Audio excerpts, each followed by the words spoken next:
But over on Detroit's east side, they're thinking something small could have a big impact. Photojournalist Alex Atwell shows us how. So within a mile radius of where we're standing right now, there are 300 vacant lots and 500 abandoned buildings. The neighborhood, there's not many people around here now. The more you can do in terms of building and rehabbing, the more stable neighborhood you're going to have. Everybody's talking about these houses. These are tiny houses. So these are houses, I think they're building about 25 houses. People are able to rent out, and after 7 years of renting, you'll be able to own it. So we're just working on making them beautiful for the families that eventually live here. It's good for the people, the low-income people who will be living here. It'll be very inexpensive to live in these homes, although they're very attractive and add something of some character to the community. I think it's really good. Like, I'm from Detroit, I'm from the city, and it's always great to see like positive things happening. Homelessness is an issue, and I'm glad that we're trying to find ways to alleviate that. When you look out your window and you see all these tiny houses, how does that make you feel? It makes me feel good. It makes me feel good because I would pass by here and I'd be kind of sad because, you know, I was raised on this block. The neighborhood, it looks much better like this. I think they're so cute. Like, just riding around, they're really cute. They're eye-catching, and I think that's something that can start off small and, like, you know, at a chance to grow. So because they're tiny, it's a lot of them that can be built. A lot of families can be helped. Density is good in a city. It's the answer for homeless and other low-income people because now they have an asset. They represent hope. It's good for the earth because it's less in terms of a carbon footprint. It's good for the city because 25 lots are going to be paying taxes again. So it's a win-win-win-win-win, and that's how we like to do it. And then take a look over to my left. You have a refrigerator, you have a stove, you have a kitchen area, and even go in the back, you have a washing area, and you even have a bathroom. Again, very tiny. That's why they are called tiny homes, but it gives a person everything they need. 19 tiny homes are being finished up here on the city's west side, and it will help homeless people with very low incomes to really get up on their feet. And just take a look at these tiny homes, 19 again to be exact. We are on the city's west side at the corner of Johnsey Lodge and Monterey. And this particular tiny home, money was donated by Bon Jovi to make this possible. And that's what you have here. Different sources of income coming together, different resources coming together to make this project possible. How can someone making $10,000 in Detroit become a homeowner? If you've never had the opportunity to own a home, this is a once-in-a-lifetime dream come true opportunity.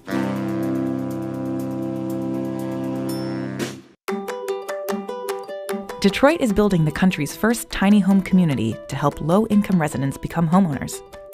It was started by Reverend Faith Fowler, who turned a personal loss into a gift for her community. When my mom died, I inherited some things. And it was really the first time in my life I understood that if you're poor when your parents die, they can't leave you anything. So I started looking for a way that we could provide a safety net for really poor people who had an income but not enough to ever climb the economic ladder that most of us do. And tiny homes just fit the bill. Many people are fixated on the fact that they're so darn cute. But for me, it's that economic mobility that we're able to offer folks and give them a chance to have the American dream. I call Detroit the land of opportunity. We have plenty of land, and if we look at it as an opportunity, then tremendous things can be done in terms of housing. Faith runs the nonprofit Cass Community Social Services. The agency is the force behind building this tiny community. When completed, it will be 25 tiny homes, each uniquely designed. 7 houses are finished and occupied, 5 houses are under construction. The first 7 have just been wonderful. I feel like we hit the lottery. Many of the materials are donated, and the construction involves an army of volunteers. Some are schools, some are churches, some are corporate people, and some are carpenters and electricians. It's been very humbling. Each home is between 250 and 400 square feet and costs $1 per square foot. So a housing payment comes out to be $250 to $400 a month. How is this financially possible? We needed to eliminate the mortgage because our people can't afford a mortgage. So we raised the money for the homes up front. When they pay rent, they're actually not paying for rent to own. They're just paying rent so that we establish a financial history for them. We use that money to pay their taxes, their water, their insurance, and their security system. So if they pay that for 7 years, then we give them the house, the land, the deed, and the bills. The mission here is more than just building shelter. It's about helping people rebuild their lives. Since its launch, the program has gained widespread interest. Over 1,000 people have inquired about applying for tiny homes. And other places are seeing if the program can be replicated. We're consulting with other organizations who are trying to do something similar in their area. It is not the only solution. Not everybody wants to live in a tiny home, but it is certainly a great option for people who are. We are at the location of our first tiny house veterans community here in Phoenix.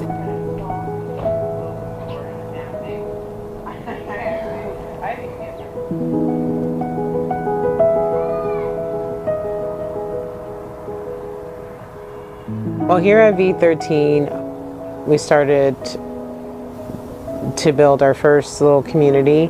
There's 3 tiny houses that consist of 288 square feet each.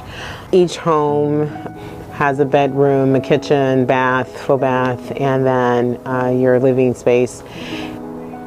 And V13 is kind of like our baby of all babies that kind of brought a breakthrough for tiny homes for us.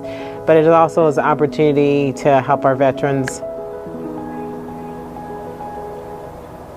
So a lot of the veterans who are living here, they may be working homeless. So 2 of them actually were living in their car and working. And at this site, we're able to sell or rent to the veteran. So we don't take them directly from off the street as far as chronically homeless, but we take them working homeless. They're able to live here on this side for as long as they want to, especially being able to purchase it as their home at that point in time. But if they do become renters, then they're here until they're ready to move on. I think the biggest misconception I get from these government agencies is what they think the tiny houses are going to be. They don't want another rundown mobile home or RV park. I ask them what are their biggest concerns, and then I try to address those concerns.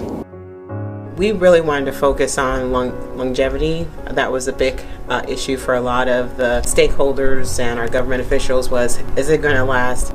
Are you using good materials? And we are using really good materials on each one of our builds. So, but we still wanted to keep that affordable, component.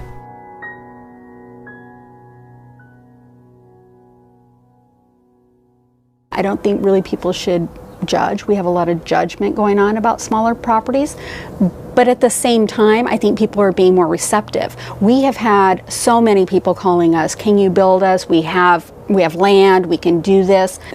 Every area is going to be different. Every municipality is going to have something different.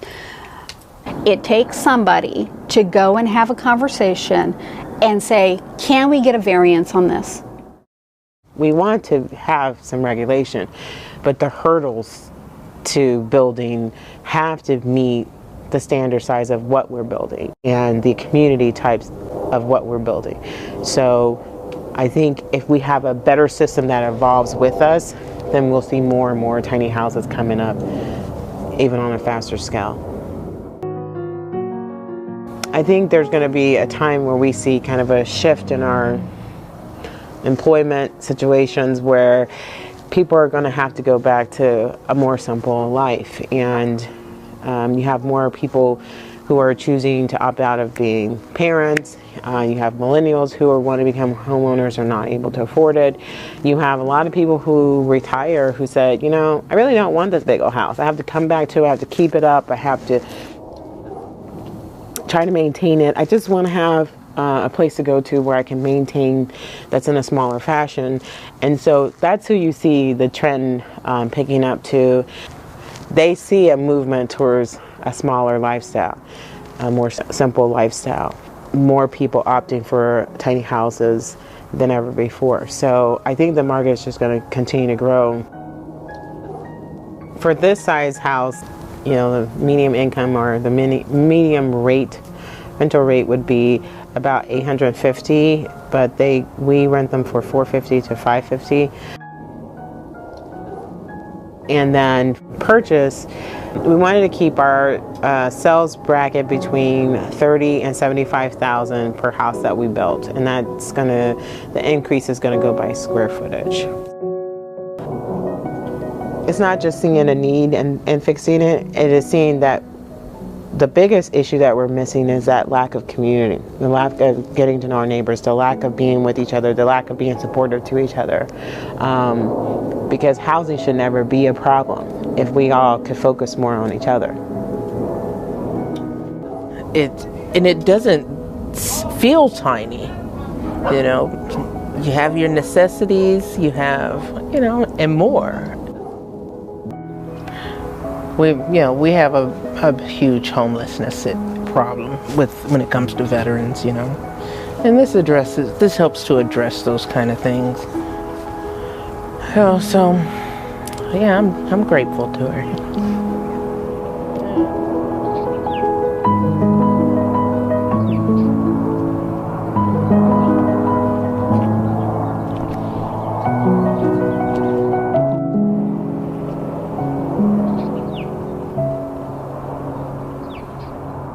Rochester students were in our area this afternoon and brought with them their tools and some rather large cargo, a house. That's right. It's because they're building for a program that will look to help our area's homeless community. WENY's Carrie Demers was on site as all 4 walls went up and the project finally began to take shape.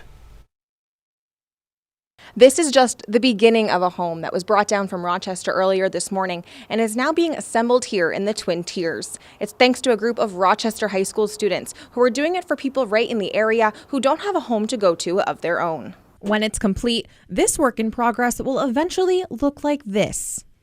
It'll join 12 others at Second Wind Cottages, all built to house men without a home as they look to get back on their feet. The property's owner says it was a trip to Haiti 5 years ago that first inspired him for the project. Students at Hawley High School have been working all semester for today, when all 4 walls would go up and it would finally be on its way to becoming a home. We actually took a trip down here with the kids early in the fall and showed them where they were going to be building this house. And they connected to this, they just bought right into it. It's really drawn them together as a team. They've worked hard together, not only out here, but they work hard in the classroom together. Originally, the goal was just those 4 walls. But after meeting who they'd be helping and watching it come together, students were motivated to do even more. When you're doing something like this, you really feel like I'm actually doing something for the community, and you're not just like being a bystander, you're really just there and doing it. And like when people see that, that kind of gives them like that spark of compassion. Now students and staff say they hope it will inspire others to work outside the classroom and make an effort to help. Here these high school kids are here with their feet on the ground building these cottages, along with a lot of our residents, and those relationships are fostering, and it's really a cool thing to see. Yeah. Reporting in Newfield, Carrie Demers, WENY News.